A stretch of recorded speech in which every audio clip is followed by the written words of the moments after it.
بسم اللہ الرحمن الرحیم۔ السلام علیکم سامعین، یہ سی ڈی آپ کی خدمت میں شعبہ دارالارشاد کی جانب سے پیش کی جا رہی ہے۔ کیسٹ اور سی ڈی ملنے کا پتہ: دارالارشاد، اردو بازار، کراچی، پاکستان۔ ای میل ishaq@dgcom.net.pk۔ Phone number 030022814002۔ شکریہ۔ انفاس عیسیٰ کے ملفوظات کا بیان شروع ہوا ہے، اور پچھلے بیانات میں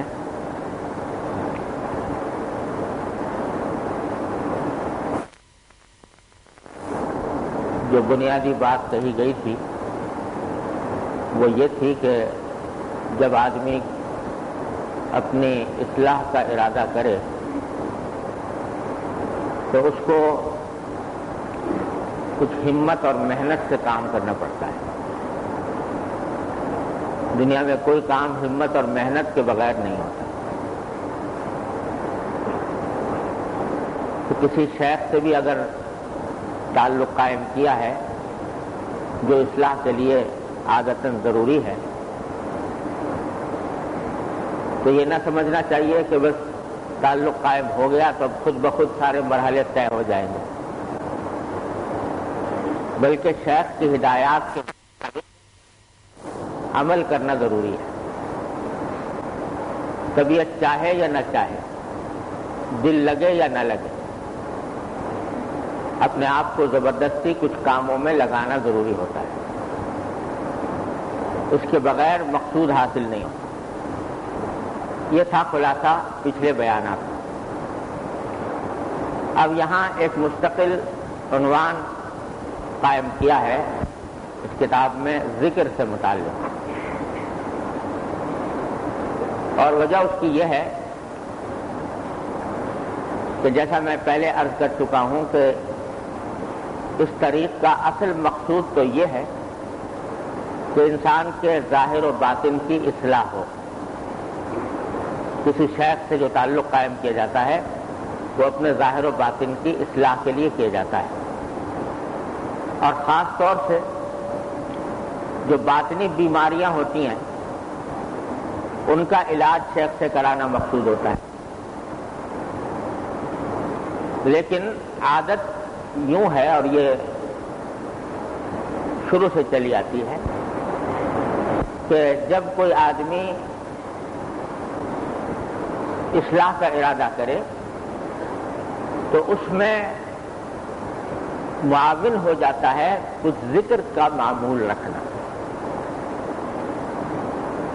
اللہ تبارک و تعالیٰ کے ذکر کا معمول رکھنا یہ اصلاح کے لیے معاون ہوتا ہے۔ تو یہ سمجھنا بھی غلط ہے کہ کسی شیخ کے پاس جانے کا اصل مقصد صرف یہ ہے کہ ان سے کچھ ذکر کے معمولات سیکھ لیے جائیں اور بس۔ یہ سمجھنا بھی غلط ہے، اس لیے کہ اصل مقصد تو اپنی بیماریوں کا علاج کرانا ہے۔ اور یہ سمجھنا بھی غلط ہے کہ ذکر کی کوئی ضرورت نہیں۔ بات دونوں چیزوں کے مجموعے سے چلتی ہے کہ کچھ ذکر اللہ کا معمول بنانا اور اس کی پابندی رکھنا یہ بھی طریق کا ایک سمجھو تقریباً لازمی جیسا حصہ ہے، اور ساتھ ساتھ اپنی نگرانی کرنا اور اپنے حالات سے شیخ کو مطلع کر کے اس سے رہنمائی حاصل کرنا یہ بھی ضروری ہے۔ دونوں کام ایک ساتھ چلتے ہیں تو پھر انشاءاللہ اللہ تبارک و تعالیٰ فضل فرما دیتے ہیں، اصلاح کی منزل آسان ہو جاتی ہے۔ تو ذکر بھی ایک اس طریق کا ایک اہم رکن ہے، اور یہ در حقیقت تعمیل ہے اللہ جل جلالہ کے ارشاد کی کہ باری تعالیٰ نے ارشاد فرمایا یا ایھا الذین آمنوا اذکروا اللہ ذکرا کثیرا وسبحوہ بکرۃ واصیلا، کہ ایمان والو اللہ جل جلالہ کو کثرت سے یاد کرو، کثرت سے اس کا ذکر کرو، اور صبح و شام اس کی پاکی بیان کرو، تسبیح کرو، یہ اللہ تبارک و تعالیٰ کا حکم ہے. تو بندے کو یہ کہا جا رہا ہے کہ تمہارا دل اللہ جل جلالہ کی یاد سے اور تمہاری زبان اللہ جل جلالہ کے ذکر سے کر رہنی چاہیے. اور یہ ذکر جو ہے یہ در حقیقت ایک بہت بڑا ہتھیار ہے شیطان کے حملوں کے مقابلہ کرنے اور نفس کے حملوں کے مقابلہ کرنے. شیطان اور نفس کے حملوں کا مقابلہ کرنے کے لیے اللہ تبارک و تعالیٰ نے ذکر ایک بہت بڑا ہتھیار بنایا. کیونکہ ہر انسان کے دل میں نفسانی خواہشات کے زیر اثر داعیے اور تقاضے گناہوں کے پیدا ہوتے رہتے ہیں اور شیطان بھی بہکاتا رہتا ہے. اگر اللہ تبارک و تعالیٰ کے ذکر کی عادت ہے اور وہ ذکر اللہ تبارک و تعالیٰ کا دل اور دماغ میں رچا اور بسا ہے تو شیطان کے مقابلہ کرنے میں اور نفس کا مقابلہ کرنے میں آسانی ہو جاتی ہے اور اللہ تبارک و تعالیٰ ان کے حملوں سے محفوظ فرما دیتے ہیں. میں نے اپنے والد ماجد صلی اللہ تعالیٰ سے سنا کہ حضرت مولانا رشید احمد صاحب گنگوہی قدس اللہ تعالیٰ سرہ بڑے درجے کے اولیاء اللہ میں سے ہیں. انہوں نے انگریز کے خلاف جہاد میں حصہ لیا تھا 1857 کے موقع پر اور ایک چھوٹے سے علاقے پر اپنی حکومت بھی قائم کر لی تقریباً. لیکن بعد میں اللہ تعالیٰ کی مشیت کے جہاد میں وہ غالب آ گئے اور انگریزوں کا جب تسلط ہو گیا تو انہوں نے پکڑ دھکڑ شروع کر دی ان لوگوں کی جو جہاد میں حصہ لے رہے تھے. تو حضرت گنگوہی قدس اللہ تعالیٰ سے چونکہ جہاد کے نمایاں ارکان میں سے تھے تو ان کے خلاف بھی مقدمہ ہوا. اور اس زمانے میں انگریز نے چوراہوں پر مجسٹریٹ بٹھا رکھے تھے کہ جب کسی کے شخص کے خلاف کوئی رپورٹ آتی تھی کہ اس نے جہاد میں حصہ لیا ہے تو مجسٹریٹ کی عدالت وہیں چوراہے پر بیٹھی ہوئی ہے, اس کے سامنے پیش ہو گئے اور گواہ وغیرہ آئے اور یہاں تک کہ وہیں پر فیصلہ کھڑے کھڑے سنا دیا جاتا.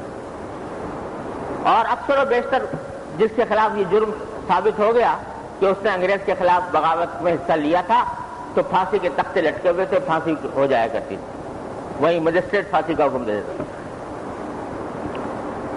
تو حضرت گنگوہی قدس اللہ تعالیٰ سرہ کو مجسٹریٹ کی عدالت میں طلب کیا گیا وہیں چوراہے پر. تو پوچھا کہ کیا تمہارے پاس ہتھیار ہیں؟ تمہارے پاس ہتھیار ہیں؟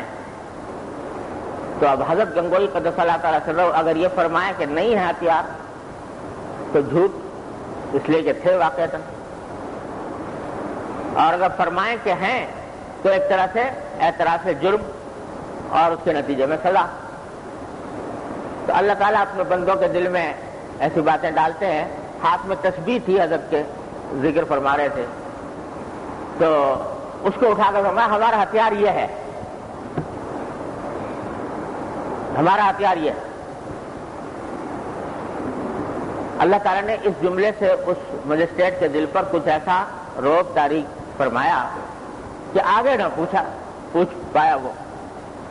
اور ایک دیہاتی صاحب, بالکل دیہاتی گاؤدی آدمی قریب سے گزر رہا تھا تو اس نے کھڑے ہو کر کہا ارے بھائی یہ مولوی صاحب کو تم کہاں پکڑ لائے؟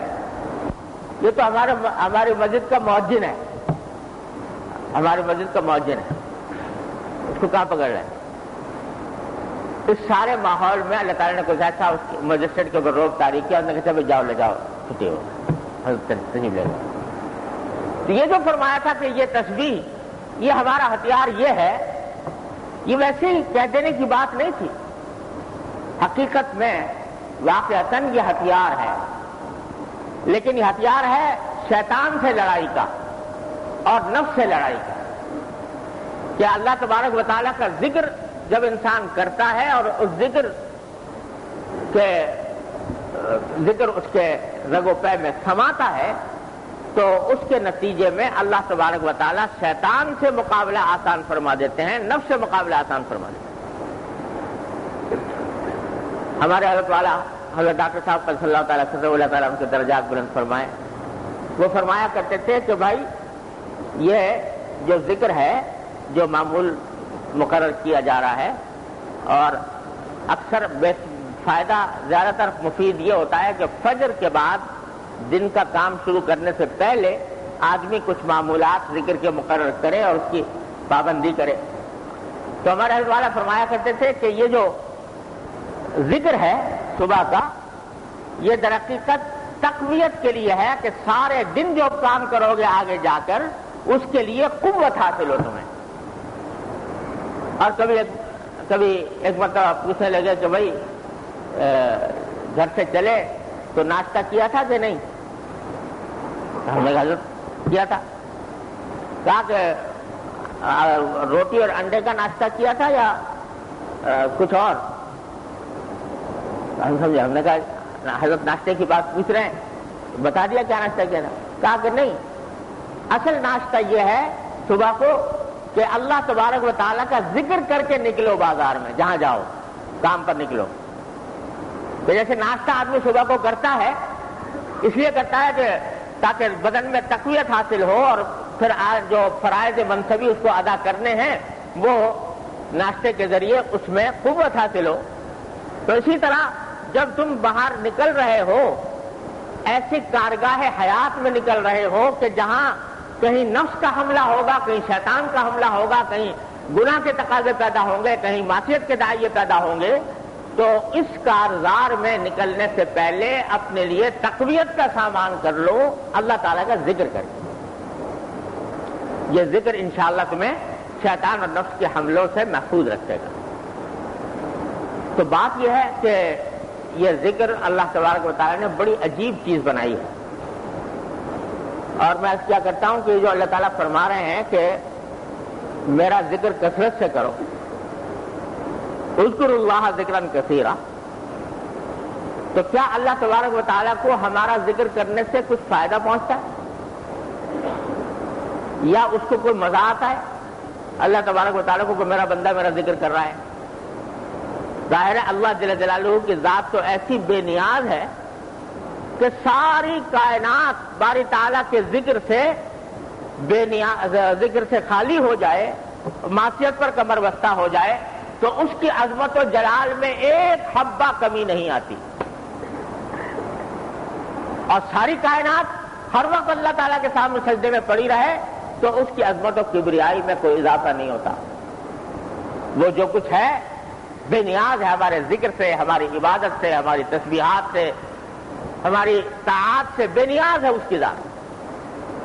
تو جب ہم سے کہہ رہے ہیں کہ تم میرا ذکر کثرت سے کرو تو ان کا تو کوئی فائدہ ہے نہیں، فائدہ جو کچھ ہے وہ ہمارا ہے، اور ایک فائدہ تو وہ ہے جو انشاءاللہ تعالی آخرت میں ملنا ہے، ذکر کا فائدہ کہ اللہ تبارک و تعالیٰ اس کے اوپر اجر و ثواب اور جنت عطا فرمائیں گے۔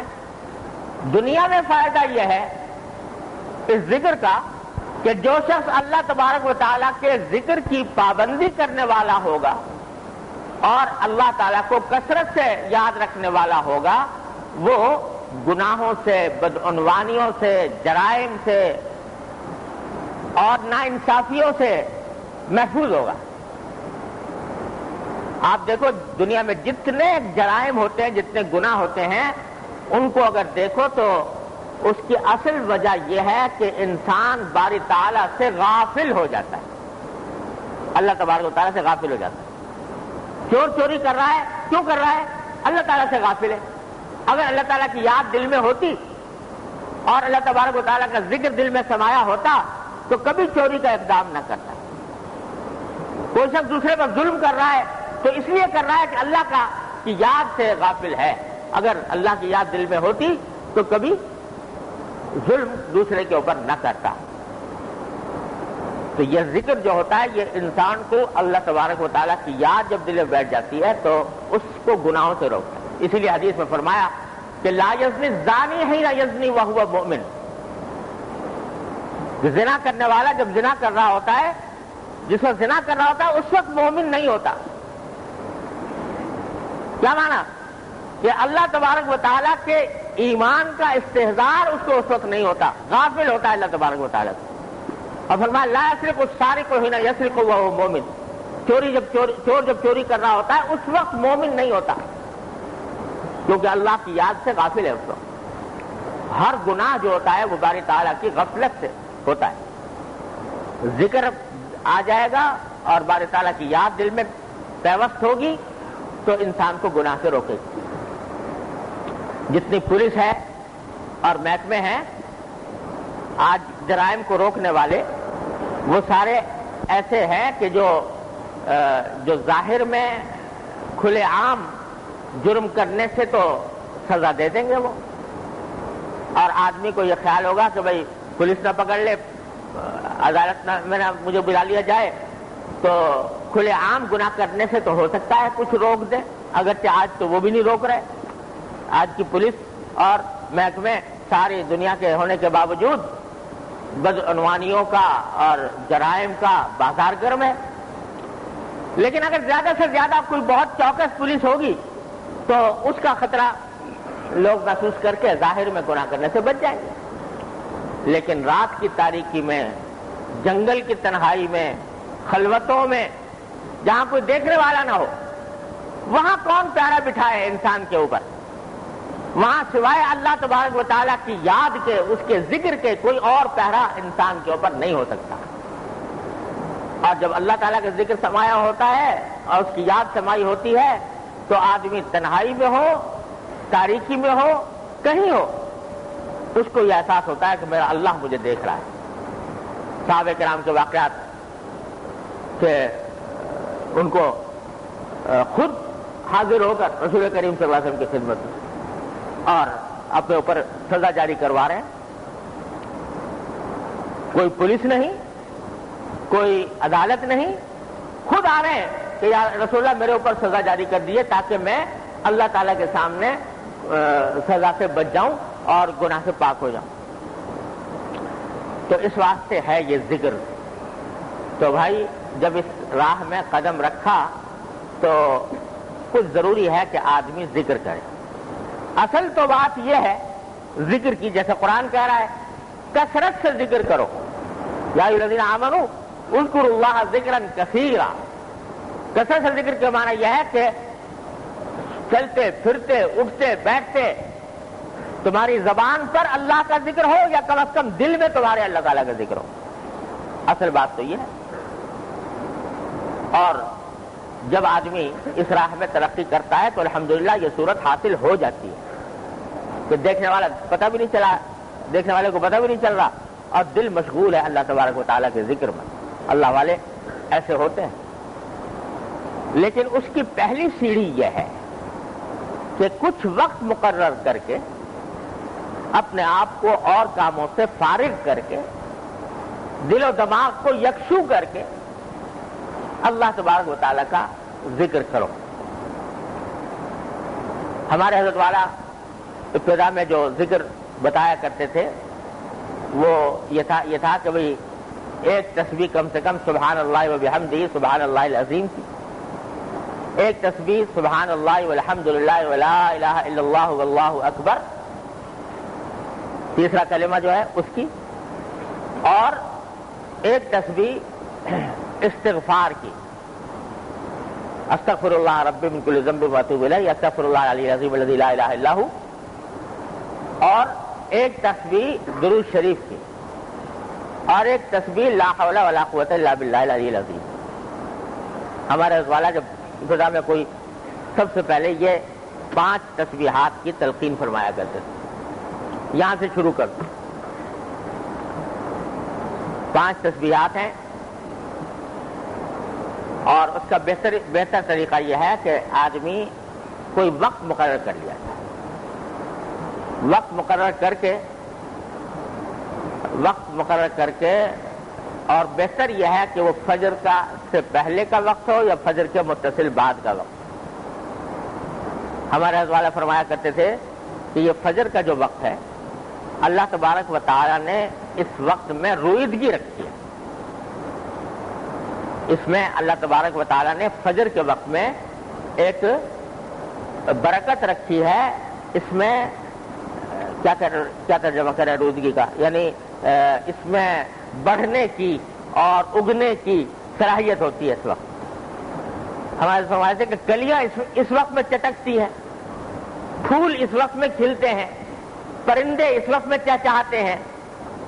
تو ساری دنیا اور ساری کائنات جیسے نیند سے بیدار ہو رہی ہے. اور اللہ تبارک و تعالی اس وقت میں خاصیت یہ رکھی ہے کہ اس کے اندر بیداری ہے، اس میں نشاط ہے، اس میں کام جو کیا جائے اس میں برکت ہے. لہذا فجر کا وقت سب سے زیادہ موزوں وقت ہے اللہ تبارک و تعالیٰ کے ذکر کے لیے. فجر سے کچھ پہلے یا فجر کے بعد. تو اس وقت میں اور پھر کیونکہ اس وقت تک آدمی نے اپنے کچھ کام دھندے شروع نہیں کیے ہوتے تو ذہن بھی نسبتاً یکسو ہوتا ہے. اور اوقات میں کہیں ذہن ادھر جا رہا ہے کہیں ادھر جا رہا ہے. یہ وقت ایسا ہے کہ ابھی تک ذہن دن کے کام دھندوں میں الجھا نہیں، اس سے پہلے یہ یکسوئی ہے. تو بہتر یہ ہے کہ فجر کا وقت اس کام کے لیے مقرر کیا جائے اور اس وقت میں ابتدا کی جائے قرآن کریم کی تلاوت سے. سب سے پہلے قرآن کریم کی تلاوت جتنی اللہ تعالیٰ توفیق عطا فرمائے. ایک پارہ اگر کوئی بہت مصروف آدمی ہے پورا نہیں کر سکتا آدھا پارہ کر لے، اور زیادہ مصروف ہے پاؤ پارہ کر لے. لیکن روزانہ تھوڑی سی تلاوت اللہ تعالیٰ کے کلام کی. اور خوب سمجھ لیجئے کہ قرآن کریم کی تلاوت سے زیادہ افضل کوئی اور ذکر نہیں. سب سے افضل ذکر اللہ تعالیٰ کے کلام کی تلاوت. تو پہلے آغاز وہاں سے کرے اور پھر کچھ مسنون دعائیں جو نبی کریم صلی اللہ علیہ وسلم سے منقول ہیں، جیسے مناجات مقبول حضرت والا حضرت امت صلی اللہ تعالیٰ عنہ نے جمع فرمائی ہیں دعائیں. مناجات مقبول اس کی ایک منزل پڑھ لیں. اور پھر یہ 5 تسبیحات. تو اگر ابتدا میں 5 تسبیحات سے شروع کریں تو اور یہ تلاوت مناجات مقبول اور یہ 5 تسبیحات ملا کر زیادہ سے زیادہ اس میں آدھا گھنٹہ پون گھنٹہ لگ جائے گا. اگر تلاوت زیادہ کی پون گھنٹہ، کم کی تو آدھا گھنٹہ، آدھے گھنٹے میں کام. لیکن آدھا گھنٹہ یہ پابندی سے ہو.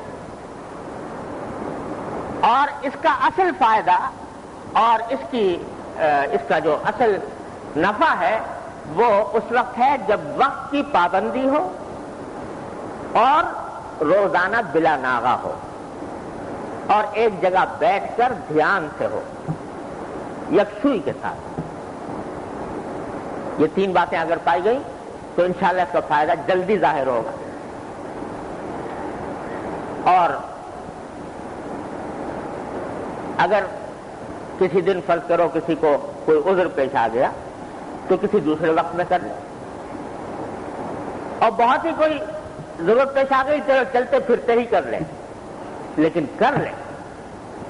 کوئی دن اس سے ناغا نہ ہو، چھوٹے نہیں. یاد رکھیے کوئی بھی نفلی عبادت ہو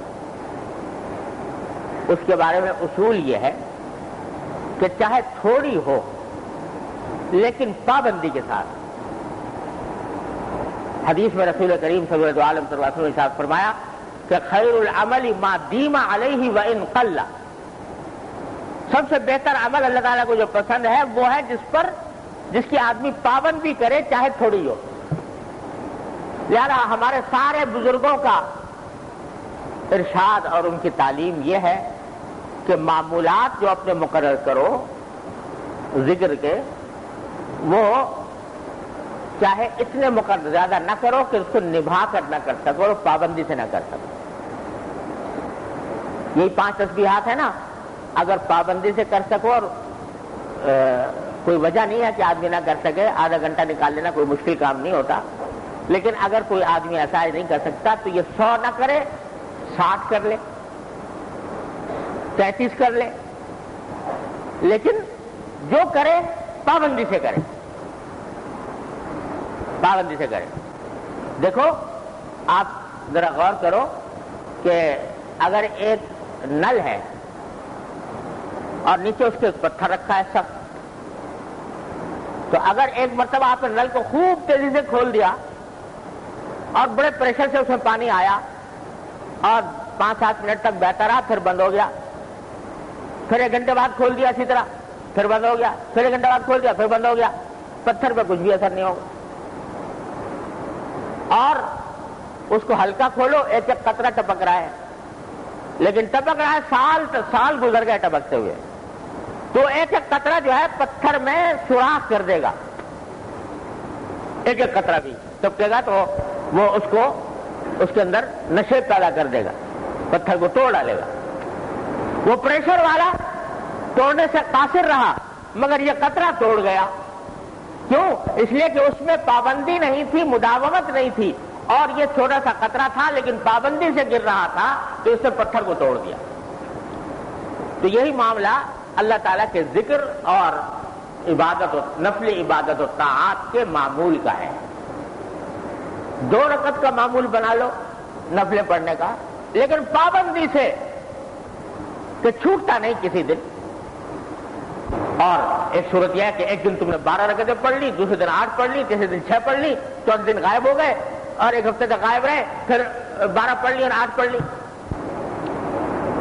لیکن اس کے بجائے اگر یہ 2 رکعتیں پابندی سے پڑھو گے تو اس میں اس کا اثر، اس کا فائدہ دنیا میں بھی اور آخرت میں بھی اس کا فائدہ کہیں زیادہ ہے۔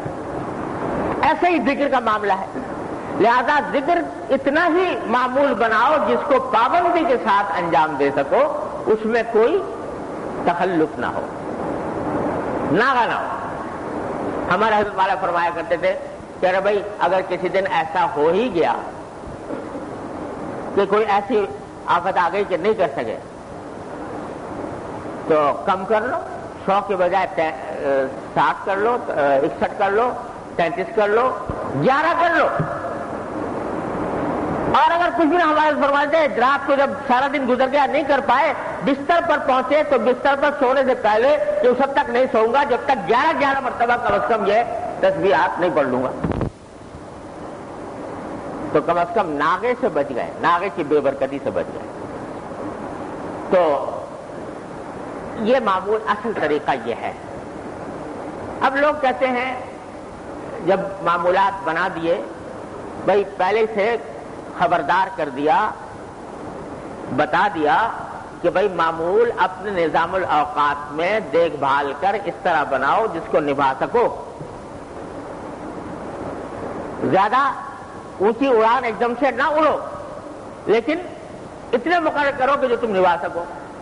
سارے حالات کو دیکھ لو کہ کیا کیا مجھے ضرورت ہے، درپیش ہے، میں کام کر سکوں گا، نہیں کر سکوں گا، کتنا کر سکوں گا۔ اب سب حالات دیکھ بھال کر ایک معمول بنا لیا، پھر بھی کہتے ہیں جی پابندی نہیں ہوتی۔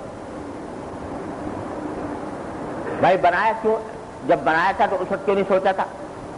اب جو پابندی نہیں ہو رہی اس کا سوائے سستی کے، کاہلی کے کوئی اور سبب نہیں۔ جب سارے حالات دیکھ کر معمول بنایا تھا اور پھر اب چھوڑ رہے ہیں تو سوائے سستی اور کاہلی کے کوئی اور سبب نہیں۔ اور جیسا پہلے بھی عرض کیا تھا، سستی کا کوئی علاج چستی کے بغیر نہیں ہوتا۔ کوئی ایسا نسخہ نہیں ہے جو تمہیں گھول کر پلا دیا جائے اور وہ سستی دور ہو جائے۔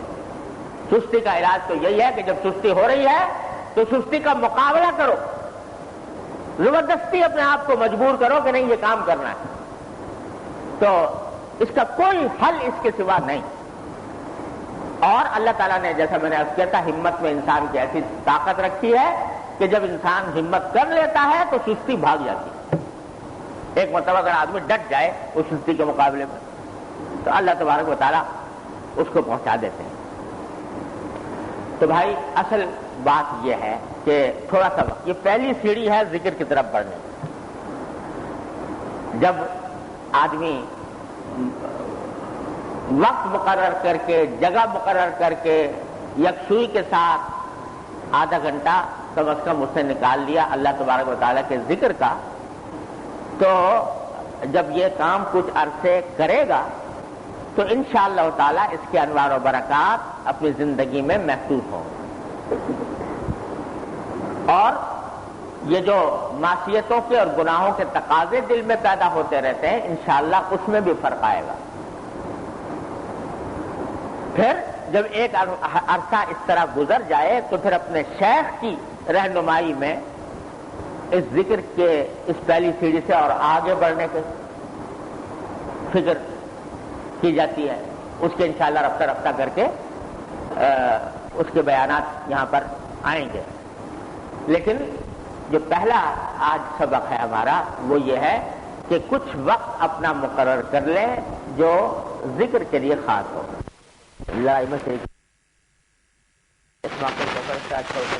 اللہ تبارک و تعالیٰ انشاءاللہ فضل فرما دیں گے، اور یہ جو مقصود ہے کہ اللہ تعالیٰ کی یاد دل میں بیٹھے، اللہ تعالیٰ کے ساتھ تعلق مضبوط ہو، اللہ تعالیٰ کے سامنے حاضر ہونے کا استعداد اور دھیان رہے، یہ انشاءاللہ اس سے حاصل ہو رہا شروع ہوگا۔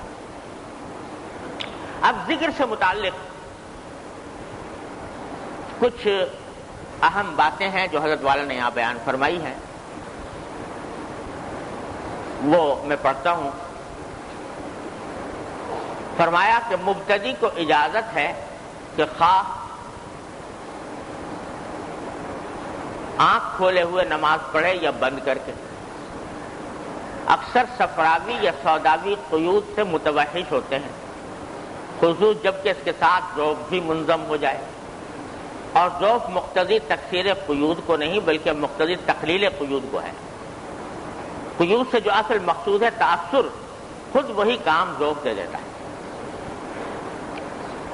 یہ مسئلہ ہے، آپ نے بھی سنا ہوگا کہ نماز جب آدمی پڑھے، نماز بھی ذکر کا ایک حصہ ہے، اس لیے ذکر کے باب میں لا رہے ہیں، اور ذکر ہی کے اوپر بھی یہی بات صادق آتی ہے جو نماز کے بارے میں فرمائی گئی ہے کہ نماز کے بارے میں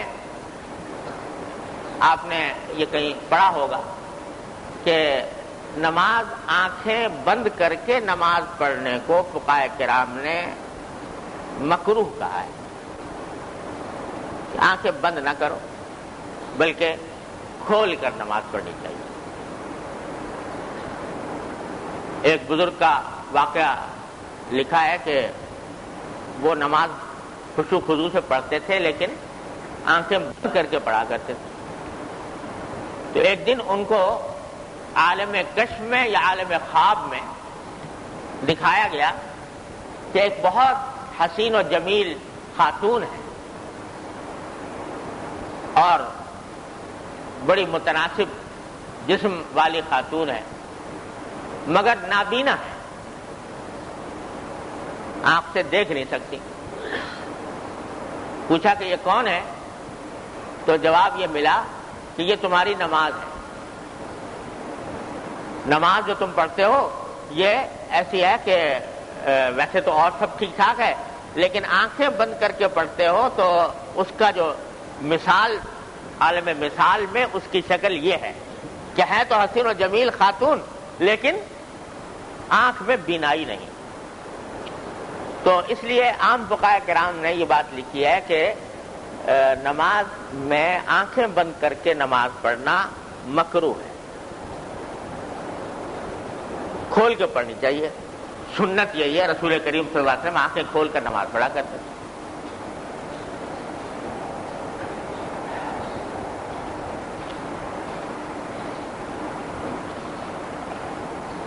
تو حضرت فرما رہے ہیں کہ ویسے تو اصل مسئلہ یہی ہے، لیکن جو آدمی ابھی مبتدی ہے، سیکھ رہا ہے اور ابھی اس نے اصلاح کے راستے میں قدم رکھا ہے، تو اگر اس کو خشوع حاصل نہیں ہوتا آنکھ بند کیے بغیر اگر آنکھیں کھول کر نماز پڑھتا ہے تو خیالات کی بوچھاڑ ہوتی ہے، خیالات کا ایک طوفان ہوتا ہے جو مسلط ہو جاتا ہے اور خشوع حاصل نہیں ہوتا. تو فرماتے ہیں کہ اس کو اجازت ہے کہ وہ چاہے آنکھ کھول کے پڑھے چاہے بند کر کے پڑھے. اور اس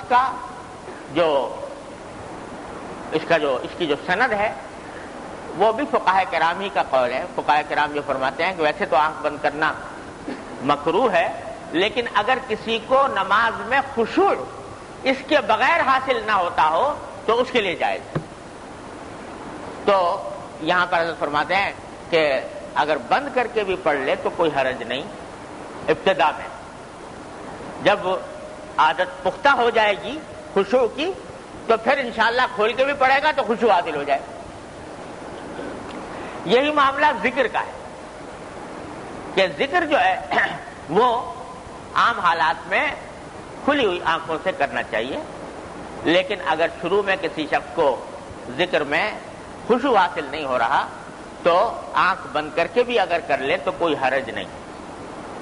اور وہ فرمایا کہ اصل میں زیادہ قید شرطیں لگانے سے بعض اوقات آدمی اصل کام ہی سے محروم ہو جاتا ہے. اس کے اوپر زیادہ شرطیں لگاؤ، ایسے بیٹھو اور اس طرح تصور کرو اور اس طرح آنکھیں بند کر نہ کرو، آنکھ کھلا رکھو، یہ قید شرطیں اگر لگائیں گے تو بعض اوقات مبتدی جو ہے بیچارہ وہ گھبرا کے بھاگی جائے گا. تو اس واسطے بہتر یہ ہے کہ اس کے اوپر ایسی شرطیں نہ لگائی جائیں. اللہ. ایک صاحب نے لکھا، اور یہ وہ حالت ہے جو اکثر و بیشتر ابتدا میں لوگوں کو ذکر کی جب شروع کرتے ہیں تو اکثر و بیشتر آج کل یہ حالات پیش آتے ہیں. ایک صاحب نے اپنا حال لکھا، وہ یہ ہے کہ ذکر طبیعت پر بہت بار معلوم ہوتا ہے. جب کرنے بیٹھتا ہوں دل گھبرا اٹھتا ہے. یہ جب شروع میں آدمی ذکر شروع کرتا ہے تو بالکل ابتدا اگر جب کر رہا ہوگا تب تو ذرا خوب جوش و خروش ذوق شوق سے کیونکہ متوجہ ہوا ہے تو ذرا شروع میں کچھ اس کو لطف بھی آئے گا، کچھ تھوڑا سا دل بھی لگے گا. لیکن جب ذرا ایک آدھ نشستیں ہو گئیں تو اب اس کے بعد ایک دم سے دل گھبرانا شروع ہو جائے. یہ شیطان کے ہتھ کنڈے ہوتے ہیں انسان کو خراب کرنے کے لیے. تو دل گھبرانے لگتا ہے کہ دل چاہتا کہ جلدی سے چھوڑ کے چلا جاؤں. تو ایک صاحب نے یہ بات لکھی، اب طبیعت پر بہت بار معلوم ہوتا ہے اور دل گھبرا اٹھتا ہے. تو اس واسطے پریشانی ہے.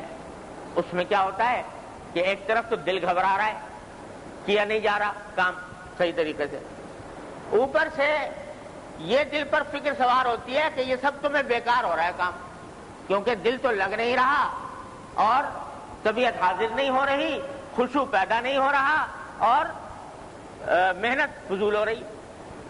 دماغ میں یہ بات بیٹھ جاتی. نتیجہ یہ کہ شیطان پھر چھڑوا دیتا ہے کہ بھئی ایسا جب دل تیرا لگتا نہیں، ذکر کا اثر فائدہ حاصل نہیں ہو رہا تو تیرا خامخواہ وقت ضائع کرنے سے کیا حاصل، چل چھوڑ بیٹھ جا، چھوڑ دے. تو چھڑا دیتا ہے شیطان اس طرح. تو حضرت نے اس کا جواب لکھا، ذرا سنیے. حضرت فرماتے ہیں کہ بار ایک مشقت ہے، مشقت میں اگر جی نہ لگے تو سمجھ لو کہ خود مشقت بھی نفع میں جی لگنے سے کم نہیں. جس طرح بھی ہو حد الوسع پورا کر لیا کیجئے، شدہ سب دشواری مبدل بآسانی ہو جائے گی. یہی انہوں نے کہا تھا نا کہ جب ذکر کرنے بیٹھتا ہوں تو طبیعت پر بوجھ ہوتا ہے اور دل گھبرانے لگتا ہے. تو حضرت فرما رہے ہیں کہ اگر یہ دل پر بوجھ ہو رہا ہے تمہارے ذکر کرنے کے، یہ کیا اس کا کیا مطلب ہے کہ مشقت ہو رہی ہے، ذکر کرنے میں مشقت ہو رہی ہے، دل گھبرا رہا ہے مگر مشقت ہو رہی ہے. تو سمجھ لو کہ یہ مشقت بھی فائدے میں دل لگنے سے کم نہیں. یعنی اگر تمہارا دل لگا ہوتا ذکر میں اور دل لگا کر ذکر کر رہے ہوتے، اس سے جو فائدہ حاصل ہوتا وہی فائدہ مشقت کے ساتھ ذکر کرنے میں اللہ تعالیٰ کی رحمت سے حاصل ہو رہا ہے. سمجھے نا؟ کیوں؟ اس لیے کہ باوجود ہے کہ مشقت ہو رہی ہے، محنت ہو رہی ہے، دل نہیں چاہ رہا، لیکن تم دل کو مجبور کر کے اللہ تعالیٰ کی طاعت میں لگائے ہوئے ہو. تو جب کوئی بندہ مشقت کر کے طاعت میں اپنے آپ کو لگاتا ہے تو اس کا اجر بڑھ جاتا ہے. حدیث میں ہے کہ رسول کریم صلی اللہ علیہ وسلم نے فرمایا کہ قرآن کریم کی تلاوت جو شخص اٹک اٹک کر تلاوت کرتا ہے، روانی سے نہیں بلکہ اٹک اٹک کر تلاوت کر رہا ہے، بہت زیادہ روانی نہیں ہے اس کے پڑھنے میں، تو اس کو دوہرا اجر ہے، دوہرا ثواب ہے. تلاوت کا ثواب اور تلاوت کے ساتھ تلاوت میں جو اس کو محنت ہو رہی ہے، مشقت ہو رہی ہے، اس مشقت کا اور محنت کا ثواب الگ مل رہا ہے.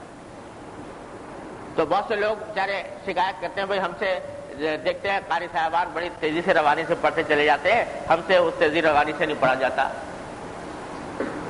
ہمیں اٹک اٹک کے پڑھنا پڑتا ہے، آہستہ پڑھنا پڑتا ہے.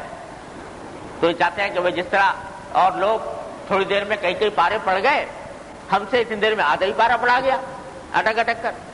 تو وہ حسرت کرتے ہیں کہ کاش ہم بھی اس جیسے ہوتے. لیکن حضور اقدس صلی اللہ علیہ وسلم فرما رہے ہیں کہ یہ اٹک اٹک پڑھنے والے کو ثواب دگنا مل رہا ہے. تو اگر ذکر میں دل نہیں لگ رہا لیکن تم نے ذکر چھوڑا نہیں، اس کی وجہ سے دل گھبرا رہا ہے لیکن پھر بھی تم نے اپنے آپ کو باندھ کر رکھا ہوا ہے اور ذکر کر رہے ہو، تو اس مشقت کا جو نفع ہے وہ یہ ہے کہ اس کا ثواب زیادہ ہے. لہذا یہ نہ سمجھو کہ اگر دل نہیں لگ رہا یا بار معلوم ہو رہا ہے تو یہ وقت بیکار گزر رہا ہے. بیکار نہیں گزر رہا. اللہ تبارک و تعالیٰ کے ہاں ہو سکتا ہے کہ تمہارا ڈبل ثواب لکھا جا رہا ہو اس ذکر کی وجہ سے جو مشقت کے ساتھ کر رہے ہیں.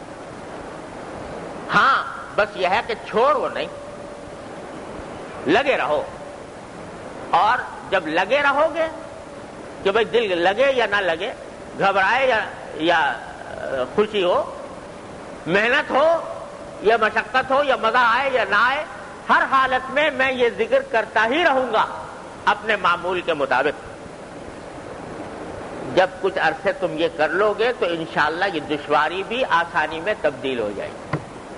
اللہ تعالیٰ اس کو بھی آسان فرمائے. تو ابتدا میں ذکر کرنے والے کو یہ صورتحال پیش آتی ہے، چاہے وہ ذکر ہو یا اور نفلی عبادات ہو، ان کے اندر بھی یہ صورتحال پیدا ہوتی ہے. دل نہیں لگ رہا تو کوئی پرواہ نہ کرو، نہ لگے. حضرت والا سے کسی نے پوچھا کہ حضرت میرا تو دل نہیں لگتا نماز میں، تو اپنے حضرت نے فرمایا دل لگنا ضروری نہیں، لگانے کی کوشش کرنا ضروری ہے. کوشش تو لگانے کی کرو، نہ لگے تو کوئی پرواہ نہ کرو، اس سے تمہارا کوئی نقصان نہیں. ہاں چھوڑو نہیں، کیے جاؤ. بلکہ حضرت گنگوئی رحمۃ اللہ علیہ کا تو یہ مقولہ میں نے اپنے شیخ حضرت ڈاکٹر صاحب صلی اللہ علیہ وسلم سنا. حضرت گنگوئی رحمۃ اللہ فرماتے ہیں کہ میں مبارکباد دیتا ہوں اس شخص کو جس نے ساری عمر نماز پڑھی اور نماز میں کبھی مزہ نہ آیا، پھر بھی پڑھتا رہا. اس کو میں مبارکباد دیتا ہوں کہ انشاءاللہ اس کو اجر عظیم حاصل ہوگا. کیونکہ جس آدمی کو مزہ آ رہا ہے نا، ہو سکتا ہے کہ اس کی نیت وہ مزہ لینے کی ہو گئی ہو. نماز اس لیے پڑھ رہا ہوں کہ مزہ آتا ہے اس میں، تو ہو سکتا ہے اس میں شائبہ اپنے مزے کا پیدا ہو گیا ہو. لیکن جس کو مزہ نہیں آیا وہ تو صرف اللہ ہی کے حکم کی تعمیل میں پڑھ رہا ہے، ورنہ اور تو کوئی اس کا داعیہ ہے نہیں. لہذا اس کو انشاءاللہ تعالی اجر زیادہ ملنے کی امید ہے. فرماتے ہیں میں اس کو مبارکباد دیتا ہوں. تو اللہ کے بندے، تو اس لیے خلاصہ یہ نکلا کہ ان کیفیات کے پیچھے نہ جاؤ. مزہ آ رہا ہے نہیں آ رہا، دل لگ رہا ہے نہیں لگ رہا، دل گھبرا رہا ہے یا نہیں گھبرا رہا، یہ سب کیفیات آنی جانی ہیں. کبھی دل لگے گا، کبھی نہیں لگے گا، کبھی لطف آئے گا، کبھی نہیں آئے گا، کبھی شوق ذوق ہوگا، کبھی سستی محسوس ہوگی. لیکن فکر اس کی کرو کہ کسی بھی حالت میں عمل چھوٹنے نہ پائے. جو بھی حالت ہو، جو بھی کیفیت ہو، لگا رہے اور کرتا رہے، تو یاد رکھو کہ اللہ تبارک و تعالیٰ انشاءاللہ کسی دن پہنچا دیں گے منزل تک اور مقصود حاصل ہو جائے گا۔ بعض لوگ کہتے ہیں بھائی زبان سے تو ذکر کر رہے ہیں، زبان سے ذکر ہو رہا ہے اور دل کہیں ہے، دماغ کہیں ہے، خیالات ادھر ادھر بھٹک رہے ہیں، تو ایسے ذکر سے کیا فائدہ کہ دل تو ہے کہیں اور لگا ہوا اور زبان جو ہے وہ ذکر کر رہی ہے۔ تو ہمارے حضرت والا حضرت کی علمت صلی اللہ تعالیٰ وسلم فرماتے ہیں کہ کسی نادان یا نادان کہنا چاہیے یا غیر صاحب ذوق نے یہ شعر کہہ دیا ہے کہ بر زباں تسبیح و در دل گاؤ خر، این چنی تسبیح کہ دارد اثر، کہ زبان پر تو تسبیح ہے اور دل میں گدھے اور گھوڑے اور گائے بیل کا خیال آ رہا ہے، تو ایسی تسبیح کا کیا فائدہ؟ حضرت فرماتے ہیں یہ کسی حقیقت ناشناس کا شعر ہے جس کو حقیقت کا پتہ نہیں۔ حضرت فرماتے ہیں میں یہ کہتا ہوں کہ برزباں تسبیح ہو در دل گاؤ خر، این چنی تسبیح ہم دارد اثر، کہ زبان پر اگر تسبیح ہے اور دل میں کہیں خیالات دوسرے آ رہے ہیں، یہ تسبیح بھی فائدے سے خالی نہیں، یہ بھی اثر رکھتی ہے۔ اور فرماتے ہیں کم از کم تمہارے جسم کا ایک عضو تو اللہ تعالیٰ کی یاد میں مشغول ہے، بلا بودے اگر یہ ہم نہ بودے، اگر یہ بھی نہ ہوتا تو کیسی محرومی تھی، لیکن اب کم از کم تمہارے زبان تو حرکت کر رہی ہے اللہ کا نام لے کر، جب اس نعمت پر اللہ کا شکر ادا کرو گے، اللہ تبارک و تعالیٰ کسی وقت دل کو بھی اس کے ساتھ شامل کر دیں گے۔ اس لیے اس کو بیکار نہ سمجھو، بے فائدہ نہ سمجھو، اور ان کیفیات کے پیچھے نہ جاؤ کہ دل لگ رہا ہے، نہیں لگ رہا، گھبرا رہا ہے، جو کچھ ہو رہا ہو، لیکن کام کیے جاؤں گا، جو اللہ کا ذکر ہے وہ کیے جاؤں گا۔ جس دن تم نے یہ تہیہ کر لیا اور اس پر عمل کر لیا، سمجھو کامیاب ہو، تو پھر چاہے ساری عمر دل نہ لگے، انشاءاللہ کامیاب ہو۔ اللہ تبارک و تعالیٰ ذکر کے انوار و برکات عطا فرمائیں گے، اسی ذکر پر عطا فرمائیں گے۔ تو بھائی یہ بنیادی چند باتیں ہیں ذکر سے متعلق، اور کچھ وقت اس کام کے لیے نکال لینا ہر مسلمان کو چاہیے کہ وہ نکالے، اس کی اہمیت کو محسوس کرے۔ اللہ تبارک و تعالیٰ ہم سب کو اس پر عمل کی توفیق عطا فرمائے، دعا فرما لیں۔ اللهم صل على سيدنا مولانا محمد وعلى ال محمد كما صليت على ابراهيم وعلى ال ابراهيم ربنا ظلمنا انفسنا وان لم تغفر لنا وترحمنا لنكونن من الخاسرين ربنا آتنا في الدنيا حسنة وفي الآخرة حسنة وقنا عذاب النار۔ یا ارحم الراحمین، اپنے فضل و کرم سے رحمت سے ہمارے تمام گناہوں کو معاف فرما۔ یا اللہ ہمارے تمام چھوٹے بڑے اگلے پچھلے خفیہ علانیہ ہر طرح کے گناہوں کو معاف فرما۔ اے اللہ ہمارے اعمال و اخلاق کی اصلاح فرما۔ یا اللہ ہمارے اعمال و اخلاق کی اصلاح فرما۔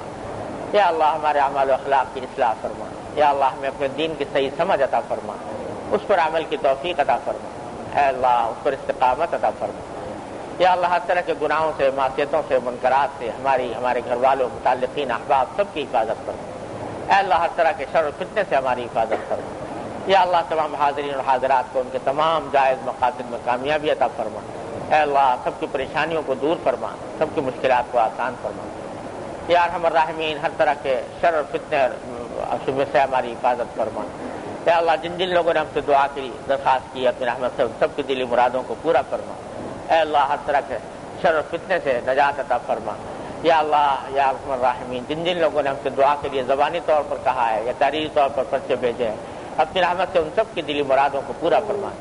جو مشکلات ہیں ان کو آسان فرما دو۔ جو بیمار ہیں اللہ ان کو شفائے کامل و عاجل عطا فرما۔ جو تنگ دست ہیں ان کی تنگ دستی کو دور فرما۔ جو مقروض ہیں ان کے قرضوں کی ادائیگی کا سامان فرما۔ یا اللہ عالم اسلام کے تمام مسلمانوں کے حالات پر رحم فرما۔ اے اللہ اپنے رحمت سے، اپنے فضل و کرم سے مسلمانوں کو نصرت اور غلبہ عطا فرما۔ اے اللہ کافروں کے غلبے سے یا اللہ اپنی رحمت سے، اپنے فضل و کرم سے نکال دے۔ اے اللہ مسلمانوں کو غلبہ عطا فرما، ان کو نصرت عطا فرما۔ اے اللہ ان کے دلوں میں ایمان اور حکمت پیدا فرما۔ اے اللہ ان کے دلوں میں ایمان و حکمت پیدا فرما. یا اللہ عالم اسلام کے تمام مسلمانوں کی مشکلات کو آسان فرما. اللهم انا نسألك من خير ما سألك منه عبدك ونبيك محمد صلى الله عليه وسلم ونعوذ بك من شر ما استعاذك منه عبدك ونبيك محمد صلى الله عليه وسلم. ربنا تقبل منا انك انت السميع العليم وتب علينا انك انت التواب الرحيم. وصلى الله تعالى على خير خلقه محمد وآله وصحبه اجمعين آمين برحمتك يا ارحم. بھئی ایک اعلان یہ کرنا تھا کہ آئندہ 2 اتوار پر میں سفر میں کا ارادہ ہے، طویل سفر کا، تو 2 اتوار تو یقیناً ناغہ ہوں گے سفر کی وجہ سے، اور تیسرا اتوار مشکوک ہے، لہذا 2 اتوار کی تو چھٹی رہے گی. تیسرے اتوار میں بھی شاید نہ پہنچ پاؤں، لیکن احتیاطاً جو لوگ باہر سے آتے ہیں وہ پہلے معلوم کر لیں ٹیلی فون کے ذریعے، تو اگر آ گیا ہوں گا تو انشاءاللہ ہوگی مزید، ورنہ تیسرا اتوار میں نہ. اللہ تعالیٰ جگہ فرمائے تو اس کے بعد